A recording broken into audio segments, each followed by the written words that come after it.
नमस्कार. Net, set आणि एमएट सेटची तयारी करणाऱ्या सर्वांचं या महत्त्वपूर्ण स्पष्टीकरण सत्रात स्वागत आहे. आज आपण एकदम सोप्या आणि स्पष्ट मराठी भाषेतून युनिट 4 संवाद म्हणजेच कम्युनिकेशन समजून घेणार आहोत.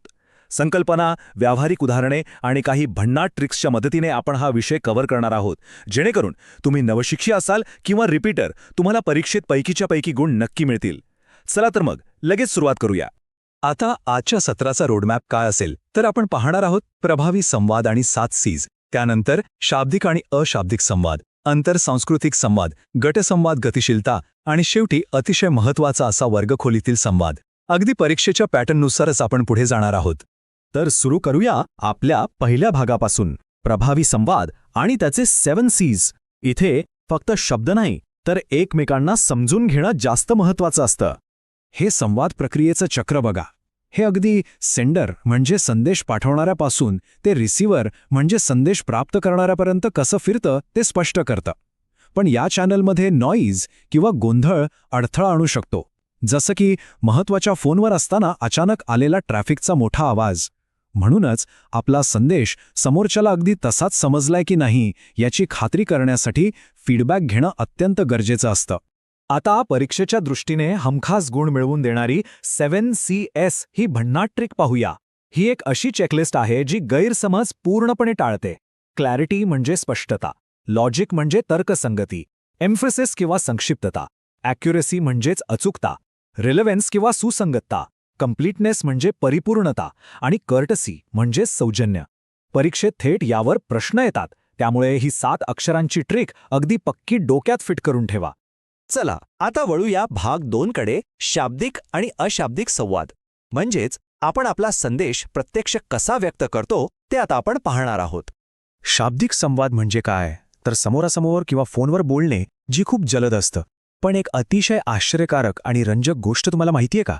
आपला अशाब्दिक संवाद, ज्यामध्ये आपली देहबोली, चेहऱ्यावरील भाव येतात, हा कोणत्याही संदेशाचा तब्बल 55% प्रभाव निश्चित करतो. विचार करा, म्हणजे आपल्या शब्दांपेक्षा आपले हावभावच जास्त बोलत असतात. आणि म्हणूनच परीक्षेच्या दृष्टीने सर्वात महत्त्वाचा मुद्दा म्हणजे हे तांत्रिक शब्द. परीक्षक यावर हमखास जोड्या जुळवा असे प्रश्न विचारतात. किनेसिक्स म्हणजे काय तर शारीरिक हालचाली आणि देहबोली. ऑक्युलेसिक्स म्हणजे आय कॉन्टॅक्ट किंवा डोळ्यांचा संपर्क. प्रॉक्झेमिक्स म्हणजे संवाद साधताना 2 व्यक्तींमधील असलेलं शारीरिक अंतर. आणि वोकॅलिक्स म्हणजे आपल्या आवाजाचा टोन आणि वेग. हे चारही शब्द आणि त्यांचे अर्थ परीक्षेत मार्क फिक्स करण्यासाठी पक्के लक्षात ठेवा. आता पुढे जाऊया भाग 3 कडे, आंतरसांस्कृतिक संवाद. आजच्या जगात जिथे वेगवेगळ्या संस्कृती एकत्र येत आहेत, तिथे हे समजून घेणं खूपच गरजेचं झालंय. संस्कृतीमधील फरकांमुळे संवादात मोठे अडथळे येऊ शकतात. यातली पहिली महत्त्वाची संकल्पना आहे इथनोसेंट्रिझम. म्हणजे काय तर स्वतःची संस्कृती हीच सर्वोत्कृष्ट आहे असं ठामपणे मानणे. जसं की आमच्याकडची पद्धतच जगात सर्वोत्तम आहे असा विचार करणं. आणि दुसरी गोष्ट म्हणजे प्रेजुडिस म्हणजे पूर्वग्रह दूषित मते. जेव्हा आपण इतर संस्कृतींचं मूल्यमापन केवळ आपल्याच संस्कृतीच्या चष्म्यातून करतो, तेव्हा संवादाचे रस्ते अक्षरशः बंद होतात. इथे हे एक अतिशय मार्मिक विधान लक्षात घेण्यासारखं आहे. सांस्कृतिक नियमांचे उल्लंघन हा केवळ भाषेचा प्रश्न नसून तो एक भावनिक आघात असतो. हे अगदी खरंय. सांस्कृतिक अडथळे फक्त शब्दांपुरते मर्यादित नसतात, तर ते सखोल भावनिक प्रतिक्रिया निर्माण करतात. आणि परीक्षार्थी म्हणून हा मानसशास्त्रीय पैलू समजून घेणं आपल्याला खूप आवश्यक आहे. यानंतर आपला चौथा भाग आहे गटसंवाद, गतिशीलता. जेव्हा अनेक लोक एकत्र येतात तेव्हा गटातील संवाद कसा चालतो ते पाहूया. आता यातली सर्वात रंजक गोष्ट कोणती माहितीये? जेव्हा लोक समोरासमोर गटात संवाद साधतात तेव्हा त्यांच्यातलं परस्परांवरील अवलंबित्व आणि नैसर्गिक नेतृत्व कसं आपोआप पुढे येतं हे इथे पाहायला मिळतं. कोणत्याही गटाची निर्णय प्रक्रिया आणि एकमेकांचं सहकार्य हे याच गतिमान देवाणघेवाणीवर अवलंबून असतं. गटसंवादाची ही 4 प्रमुख कार्ये अत्यंत महत्त्वाची आहेत. पहिलं म्हणजे कंट्रोल, म्हणजे औपचारिक किंवा अनौपचारिक नियमांमधून वर्तनावर नियंत्रण ठेवणं. दुसरं मोटिवेशन, कामासाठी मार्गदर्शन करून प्रोत्साहन वाढवणं.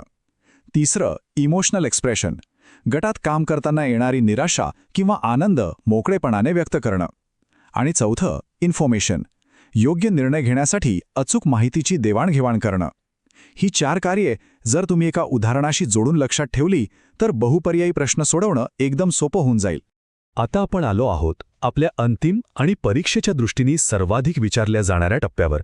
भाग 5. प्रभावी वर्गखोलीतील संवाद. आपण आत्तापर्यंत ज्या थेरीज पाहिल्या त्या वर्गात कशा लागू होतात ते पाहूया. सिमॅन्टिक नॉईज अध्ययनात कसा अडथळा आणतो असा प्रश्न तुम्हाला पडला असेल तर विचार करा, जर एका शिक्षकाने प्राथमिक शाळेतल्या लहान मुलांना शिकवताना विद्यापीठाच्या स्तरावरचे एकदम क्लिष्ट शब्द वापरले तर काय होईल? मुलांच्या डोक्यावरून जाईल ना सगळं. हाच तो सिमॅन्टिक नॉईज. जेव्हा संदेशात अस्पष्टता असते आणि क्लिष्ट शब्द वापरले जातात तेव्हा थेट गैरसमज पसरतो आणि अध्ययनाची साखळीच तुटते. मग हा नॉईज कमी कसा करायचा? तर त्यासाठी काही खास धोरणे आहेत. पहिलं, अतिशय स्पष्ट सूचना देणे जेणेकरून विद्यार्थ्यांचा कोणताही गोंधळ उडणार नाही. दुसरं, सक्रिय श्रवण म्हणजेच विद्यार्थ्यांच्या शंका लक्षपूर्वक ऐकून त्यांना विचारपूर्वक उत्तरे देणे.